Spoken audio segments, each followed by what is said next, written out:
friends, good morning. This is Anmol. I hope you all are doing well. Friends, the time is 8:41 and the date is 9th of February. The market is about to open. But we will be talking about yesterday's trading session because on yesterday I was not able to record the video. So now these are the stocks which have been identified in the buying side scanner on 8th of February. Look at the date 8th of February which was yesterday. कल के trading session की ये details हैं. अभी तो market open हुआ नहीं है. मार्केट अभी ओपन होगा. फ्राइडे का सेशन है, आज होने वाला है. और ये स्टॉक्स हैं जो सेल साइड के स्कैनर में आए. तो क्विकली हम ओपन करेंगे अपना अलर्ट सेक्शन और उसके साथ साथ हम ओपन करेंगे अपना ट्रेडिंग व्यू का चार्ट. अलर्ट सेक्शन में अगर हम जाएंगे and we should be opening the trade which is super candle strategy. ये है बाइंग साइड और ये है सेलिंग साइड. सो सबसे पहले हम अलर्ट्स चेक करते हैं. 7 तारीख का आपने कल का अगर वीडियो देखा होगा, सो 7 तारीख को ये सारे ट्रेड्स निकल के आए थे, राइट. और 6 तारीख को ये सारे ट्रेड थे बाइंग साइड में. Now on 8th these are the trades REC, MFSL, Power Grid and this and that, right. और सेल साइड में अगर हम बात करें तो मार्केट ने ऊपर से यू टर्न लिया. जब भी मार्केट एक यू टर्न लेगा तो उस टाइम पे आपके जो ट्रेड्स हैं वो काफ़ी सारे हो जाएंगे, राइट. तो सेल साइड में ये थोड़े ज़्यादा ट्रेड्स थे 8 तारीख को और इसमें से काफ़ी सारे रिपीटेड ट्रेड्स भी थे. तो इसीलिए क्वांटिटी थोड़ी सी यहाँ पर ज़्यादा निकल के आई है. बट तो देखने वाली जो चीज़ है वो ये है कि कौन कौन सा ट्रेड बाइंग साइड में अच्छा परफॉर्म किया. सबसे पहले हम देखते हैं SBI को. तो SBI अगर हम देखते हैं बाइंग साइड में SBIN. So SBIN was the stock which was identified on 15th of December and then 7th of February which was day before yesterday. और फिर 8th ऑफ फरवरी को भी ये निकल के आता है. तो 15 दिसंबर से SBI के चार्ट को हम ओपन करते हैं. Okay, forget it. SBI को हम यहाँ पर ओपन करते हैं अपने इस चार्ट पे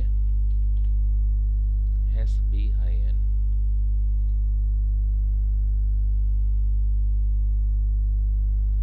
okay, so 15th of December, from 15th of December ये सुपर कैंडल थी 15th ऑफ दिसंबर को.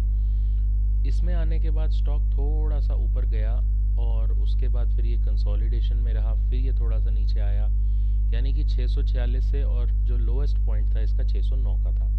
लेकिन यहाँ से आने के बाद फिर ये कंसोलिडेशन बहुत लंबे दिनों का चला, दिसंबर से लेके और अप्रॉक्सीमेटली 23 जनवरी तक चला. और 23 जनवरी के बाद यहाँ से रैली इसकी स्टार्ट हुई है और ये फिर आ गया.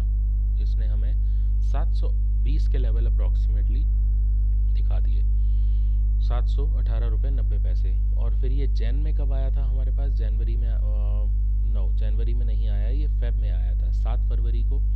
तो 7 फरवरी से अगर हम लगाते हैं, ये है 7 फरवरी की कैंडल. यहाँ से 650 से 671 गया और 671 से 720 रुपये के लेवल. 2 ही दिनों में इसने पूरा अपना रेंज एक अच्छा निकाल दिया. और पॉसिबली अब ये और ऊपर जाने के लिए, क्योंकि ये 52 वीक हाई के भी ऊपर है, एवर हाई पे है, तो अब इसमें और एक पोटेंशियल बन सकता है, प्रोवाइडेड, क्योंकि बैंकिंग का कोई भरोसा नहीं. बैंकिंग और फार्मा सेक्टर, इनका कोई भरोसा नहीं रखता कब ये उल्टी दिशा में घूमना शुरू कर दें. सो ये था SBI. अब SBI के बाद है ज़ील. ज़ील पे हम बात ही नहीं करेंगे कि ज़ील एक न्यूज़ ड्रिवन ट्रेड है. ज़ील में जो सोनी और ज़ील की मर्जर का न्यूज़ बना ही रहता है. इसमें कभी हो रही है, कभी नहीं हो रही है, कभी हो रही है, कभी नहीं हो रही है. So we will not look at this. MFSL की अगर हम बात करें, MFSL एक ऐसा ट्रेड है जो 7 फरवरी को आता है और फिर 8 फरवरी को भी आता है. तो MFSL को अगर हम देखेंगे, 7 फरवरी से जो फ्रेश ट्रेड था MFSL का 7 फरवरी से आया. 7 फरवरी को ये है 7 फरवरी की कैंडल. यहाँ से 930 से और ये 1006, लगभग 70 रुपये का मूव इसने दे दिया. अब 8 फरवरी को ये 7 फरवरी को कब आया था? ये 10:09 पे आया था. तो 10:09 से हम देखेंगे कि क्या इसका राइज मिला. कल 10:09 से, 7 फरवरी को 10:09 से ये है।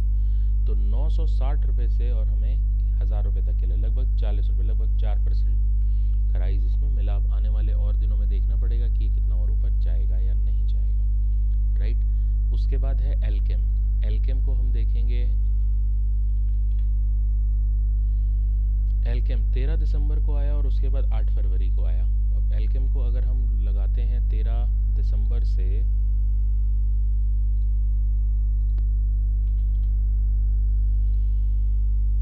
एल्केम 13 दिसंबर से, तो 13 दिसंबर को अगर हम जाएंगे, ये है 13 दिसंबर की कैंडल। ओके, तो 13 दिसंबर में आने के बाद ही ये दिसंबर के मंथ में ही हमें एक अच्छा राइज दे चुका है, यहाँ से यहाँ तक का दिसंबर में। तो 4880 रुपये से लेके और लगभग 5300 रुपये के लेवल हमको ये दिखा चुका है। लगभग 5900 से अगर हम 4900 से हम माने 5300, लगभग 400 रुपये के आसपास के लेवल ये हमें दिखा चुका है। और ये फिर दोबारा अब इस लेवल के भी ऊपर निकलता हुआ, और इसीलिए ये हमारा ट्रेड भी हमें बता रहा है 8 फरवरी को आया है कि ये अब और एक ब्रेकआउट देने के लिए तैयार है, क्योंकि ये वाला क्लस्टर इसका निकल जाएगा तो फिर ये और ऊपर की रैली बनाएगा। और अगर ये क्लस्टर निकालने में ये फेल हो गया तो फिर इसका ये ब्रेकआउट फेल हो जाएगा, फिर यहाँ पर डबल टॉप बना देगा। डबल टॉप बनाने के बाद और ये एक एम पैटर्न भी बना सकता है, राइट। सो ये देखने वाली बात होगी कि ये रैली बेस्ड रैली में जाएगा या रैली बेस्ड ड्रॉप में जाएगा, राइट। किस स्ट्रक्चर में ये फॉल करेगा। ये हो गया एल्केम लैब। और एल्केम लैब के बाद फिर पावर ग्रिड रिपीटेड है। टाटा पावर वापस से हम देखेंगे, टाटा पावर भी रिपीटेड है, मल्टीपल टाइम्स आया है Tata power. Tata power first time आया था 5 जनवरी को। तो टाटा पावर को 5 जनवरी से आप लगाइए। पावर ग्रिड को लगाइए, आप कब से लगा सकते हैं। पावर ग्रिड को भी मैं आपको दिखा देता हूँ। पावर ग्रिड सबसे पहले आया था 13 दिसंबर को। और टाटा पावर अगर हम लगाते हैं, टाटा पावर हमारे पास आया था 5 जनवरी को। तो टाटा पावर 5 जनवरी से अगर हम देखेंगे, इसमें मैंने पहले भी वीडियो बनाया है और इसीलिए ये सर्कल यहाँ पर बना है 5 जनवरी से। तो 5 जनवरी को ये रही 5 जनवरी की कैंडल। 5 जनवरी से 340 रुपये से और 410 रुपये तक के लेवल हमें देखने को मिल चुके हैं। ये वाला मूव, अब तो ये और बड़ा मूव हो गया, यहाँ से लेके और यहाँ तक का राइज हमें मिल गया है टाटा पावर में। इसके बाद पावर ग्रिड मल्टीपल टाइम्स मैं इसकी बात कर चुका हूँ प्रीवियस वीडियोस में भी, जाकर देखिए। पावर ग्रिड हमारे पास आता है 13 दिसंबर को। पावर ग्रिड 13 दिसंबर से लेके, ये है 13 दिसंबर का कैंडल, यहाँ से लेके 235 रुपये से लेके और 290 रुपये तक के लेवल हमें मिल चुके हैं पावर ग्रिड में।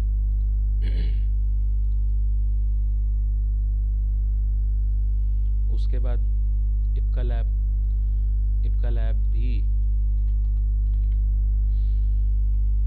हमारे पास आता है 1 जनवरी को सबसे पहले। तो इप्का लैब को हम देखेंगे 1 जनवरी से क्या राइज इसने हमें निकाल के दिया है। 1 जनवरी से ये है 1 जनवरी की कैंडल यहाँ से। तो 1116 रुपये से लेके और 1265 रुपये तक लगभग 16% के आसपास का राइज इसमें हमें मिल चुका है 1 जनवरी से, यहाँ से लेके और यहाँ तक। सेम चीज़ आया, कंसोलिडेशन, थोड़ा ऊपर गया, फिर कंसोलिडेशन और स्विंग लो इसने नहीं तोड़ा। स्विंग लो नहीं तोड़ने के बाद ये वापस से एक राइज में ऊपर चला गया है। सो ये है आपका बाइंग साइड में। बाइंग साइड में और देख लेते हैं कोई ऐसा ट्रेड जो आया और वहाँ से निकल गया हो। पीआई इंडस्ट्रीज़ मुझे एक दिख रहा है जो 248 पे आया है। ट्रेंड रिपीटेड है। ट्रेंड ने तो बहुत बार आपको अच्छे और बड़े मूव दिए हैं। 10 जनवरी से ट्रेंड आया। ट्रेंड को अगर आप लगाओगे 10 जनवरी से तो इसने बहुत शानदार एक रिटर्न दिया है। 10 जनवरी से 3100 से आने के बाद और इसके लेवल 4000 के हो चुके हैं, राइट। उसके बाद पीआई इंडस्ट्रीज मुझे दिख रहा है जो एक नया ट्रेड है 8 फरवरी को। अब ये आने वाले टाइम में देखना पड़ेगा कि ये कितना और ऊपर जाता है। 8 फरवरी को इसका निकल के ओके ये इसके रिजल्ट भी थे या हैं, आई हैव नो आइडिया, आज शायद रिजल्ट हो इसके। अब ये एक रैली देने के लिए तैयार है प्रोवाइडेड रिजल्ट अगर इसके ठीक ठाक होंगे तो, क्योंकि इसने एक ट्रेंड लाइन का एक ब्रेकआउट देता हुआ नज़र आ रहा है। बट यहाँ पर एक बहुत बड़ा सेलर है, इस लेवल पे एक बहुत बड़ा सेलर है, तो ये देखना पड़ेगा कि कोशिश हमेशा ये होती है ट्रेड की कि जब एक ऐसी बड़ी कैंडल रेड बनती है और वापस से वो उस लेवल के पास आता है, या तो वो एकदम से शार्प नीचे फॉल करेगा, जो भी मूवमेंट होगा वो शार्प होगा। यहाँ से शार्पली ये यहाँ तक पॉसिबिलिटी है कि ये रेड कैंडल के अगेंस्ट ये ग्रीन कैंडल बना दे, राइट। ये पॉसिबिलिटी हो सकती है पीआई इंडस्ट्रीज की, ये ग्रीन कैंडल बना दे। लेकिन अगर ये वाला क्लस्टर फेल होता है तो ये वापस से एक ड्रॉप में चला जाएगा। तो ये है बाइंग साइड की एनालिसिस। सेल साइड की आप खुद कीजिए, बहुत सारे ट्रेड हैं, मल्टीपल ट्रेड्स भी हैं उसमें, रिपीटेड ट्रेड्स भी हैं, और आप जाइए चार्ट पे और देखिए कि कौन सा ट्रेड कितना चला कितना नहीं चला। तो ये था आज का, आज मार्केट ओपन होने वाला है। Let's see how the scanner performs. So thank you so much for watching this video. Stay tuned, keep earning, be happy and have a happy day.